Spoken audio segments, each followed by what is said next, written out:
आज मेरे बच्चों का पहला एग्ज़ाम था और मैंने उन्हें ऑलरेडी इन्फॉर्म कर दिया था कि मैं उनसे मिलने आऊँगी। टीचर ना होने की वजह से मैं काफ़ी लेट हो गई थी, लेकिन टीचर के आते ही मैंने उनको अपनी क्लास हैंडओवर की और मैं रघुवीर स्कूल के लिए निकल गई। बाद में मुझे पता चला कि अरे यार, बोईसर में तो कंस्ट्रक्शन चालू है। कंस्ट्रक्शन मतलब समझ रहे हैं आप कि आपको ऑटो मिलना बहुत मुश्किल है। फिर भी फाइनली मुझे ऑटो मिल गया, लेकिन ऑटो में भी हमारी यही बात हो रही थी, इतनी ट्रैफिक प्लस क्या हम टाइम पे पहुंच पाएंगे कि नहीं। ऑटो में बैठने के बाद मुझे पता चला, अरे ये अंकल तो मुझे पहले से ही जानते थे। इन्होंने मुझे बताया कि इनका बच्चा मेरे ही क्लासेस में पढ़ता है। ये जान के मुझे बहुत खुशी हुई। मैंने उनको थैंक यू भी कहा और फिर हम रघुवीर के रास्ते से रघुवीर स्कूल के लिए निकल गए। बहुत सारे पुराने बच्चे मुझे मिल गए। आज से 2 साल पहले मैं जिस स्कूल में पढ़ाती थी वहाँ के बच्चे मुझे मिल गए। उन्होंने मुझे इतनी रिस्पेक्ट दी, मुझे बहुत अच्छा लगा।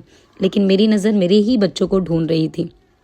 वो मुझे मिले, फिर उनको मैंने कुछ चॉकलेट्स दिया और मैंने कहा खाइए, और कुछ चॉकलेट्स एक्स्ट्रा रखिए अपने पाउच में, जब भी मन करे तो खा लेना।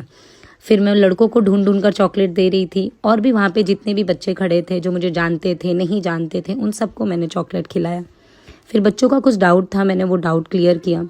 अब आप सोच रहे होंगे क्या मैं हिंदी की टीचर हूँ? नहीं, मैं हिंदी की टीचर नहीं हूँ, लेकिन मेरी एक आदत है। मेरे क्लासेस के टीचर्स कितना भी बच्चों को पढ़ा दें, लेकिन जब तक मैं उनका ओरल नहीं लेती तब तक मुझे सेटिस्फेक्शन नहीं होता। तो इस आदत की वजह से सारे बच्चे परेशान रहते हैं मुझसे। फिर हम रिटर्न घर के लिए निकले, हमें ऑटो नहीं मिला। कुछ पेरेंट्स हमें मिल गए, तो उन पेरेंट्स से मैं बात करते हुए आ गई।